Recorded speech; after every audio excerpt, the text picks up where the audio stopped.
the Liberals have once again inched a bit closer to a majority. Matt Jeneroux, former Edmonton Riverbend Conservative MP, who last year said he was leaving politics, has now been happily welcomed by the Liberals.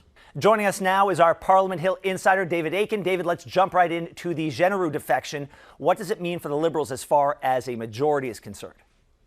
Boy, they're really close. With Jeneroux, they've got 169 seats right now. You need 172 for a majority.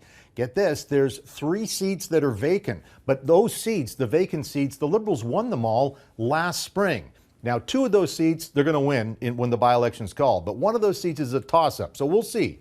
But they get those 3 by-election wins plus the 1 seat that's Jeneroux. That's your 172. But the Speaker is a Liberal, and the Speaker doesn't vote unless there's a tie. So really, they need one more, seat, 173, for what I'll call their working majority. But they are right there, Ben. Could they hit the majority without an election or anything beyond these by-elections?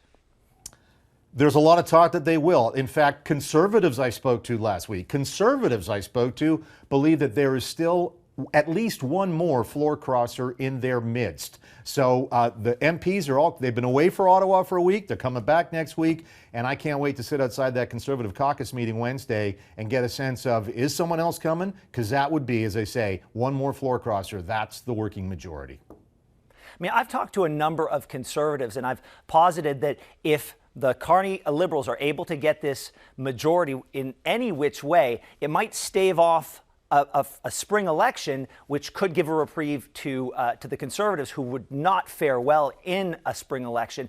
And I've gotten some pushback from them saying, no, don't catch your chickens yet. There could be an election nonetheless. I mean, I guess there could be. I think if Carney gets enough seats to form, as I say, that working majority, I think he does want to govern. That's what he said. I got to take him at his word. And he would like to get 2 or 3 years out. And you know what? I think the Conservatives, be careful what you wish for. If you take a look at the last 6, 7, or 8 or 9 polls from any number of pollsters, the Conservatives are back 8 or 9 points. It's going to be another Liberal government and probably a Liberal majority if the polls right now are to be believed. The team that doesn't want an election, of course, is the NDP. They're still in a world of trouble. But we could have it. But I think Carney, I'll take him at his word. If he gets a working majority, he's there for the next couple of years. Well, late last week, the U.S. Supreme Court struck down Donald Trump's tariffs related to the Emergency Powers Law. So what does that mean for Canada at this point?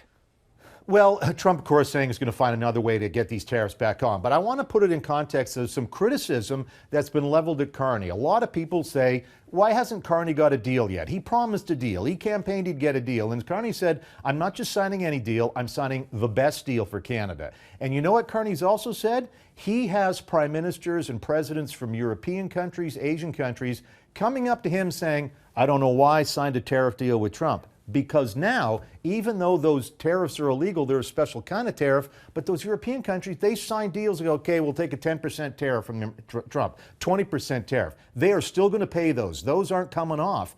Canada didn't sign that deal, and now the big headache for Canada, we're owed some money. Canadian companies, that though any of those tariffs that were paid, it's a complicated process, they'll get money back. Europeans, no, they signed a deal just to get a deal, and they're still paying.